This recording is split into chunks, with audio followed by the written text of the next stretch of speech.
أعوذ بالله من الشيطان الرجيم. بسم الله الرحمن الرحيم. لقد نصركم الله في مواطن كثيرة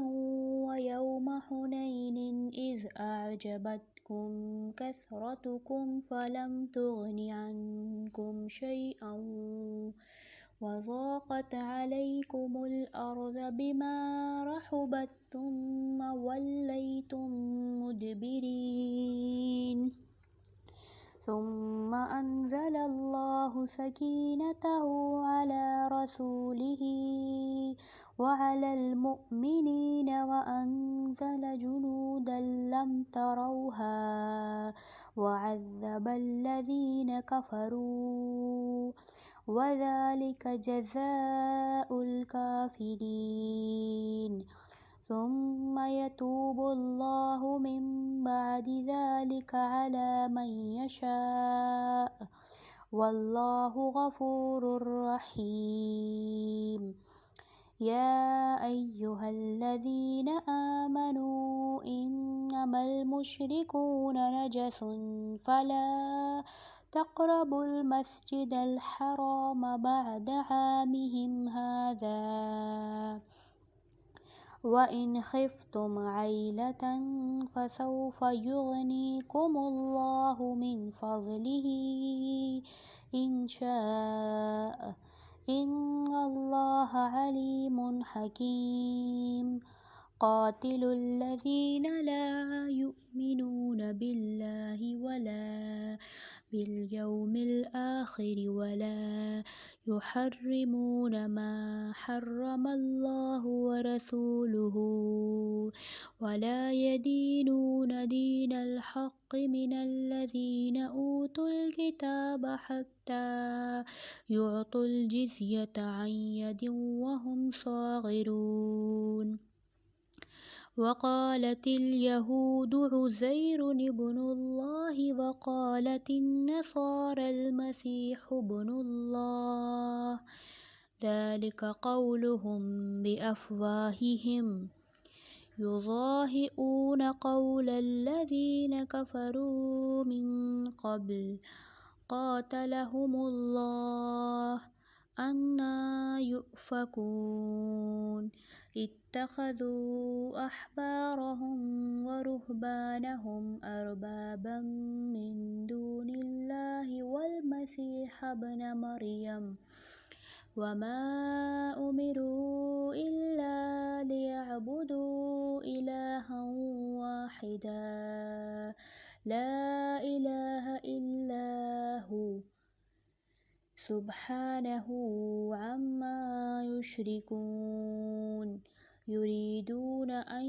يطفئوا نور الله بأفواههم ويأبى الله إلا أن يتم نوره ولو كره الكافرون. هو الذي أرسل رسوله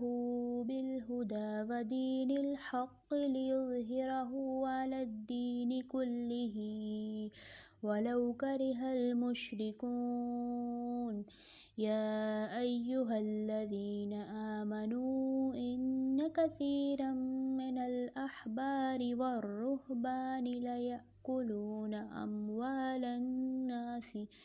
بالباطل ويصدون عن سبيل الله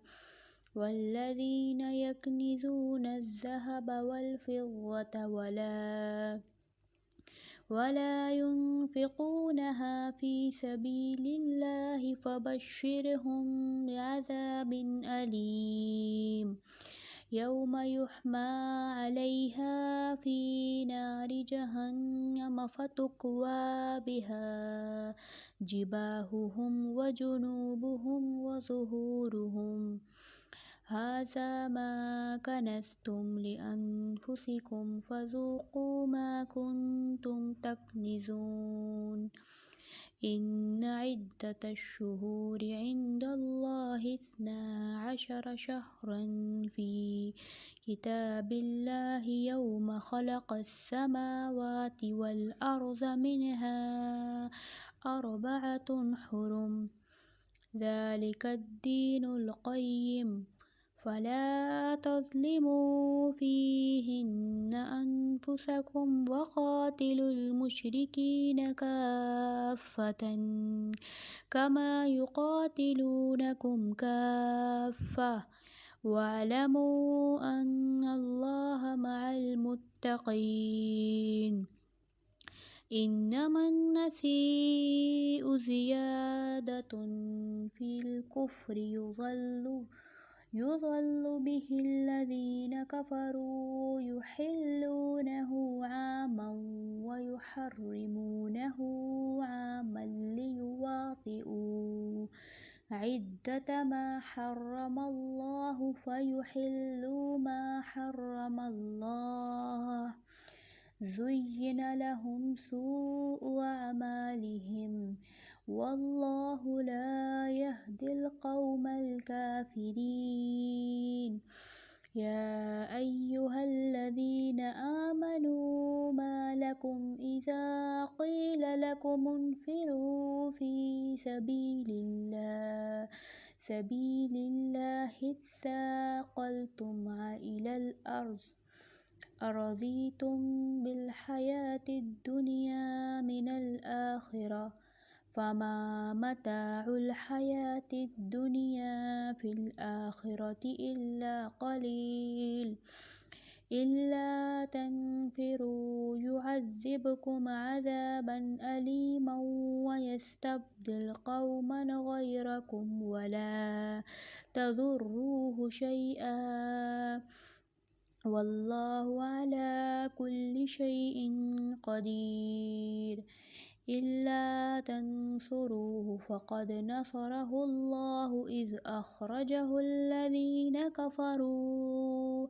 ثاني اثنين إذ هما في الغار إذ يقول لصاحبه لا تحزن إن الله معنا فأنزل الله سكينته عليه وأيده بجنود لم تروها وجعل كلمة الذين كفروا السفلى وكلمة الله هي العليا والله عزيز حكيم انفروا خفافا وثقالا وجاهدوا بأموالكم وأنفسكم في سبيل الله ذلكم خير لكم إن كنتم تعلمون لو كان عرضا قريبا وسفرا قاصدا لاتبعوك ولكن بعدت عليهم الشقة وسيحلفون بالله لو استطعنا لخرجنا معكم يهلكون أنفسهم والله يعلم إنهم لكاذبون صدق الله العظيم آمين.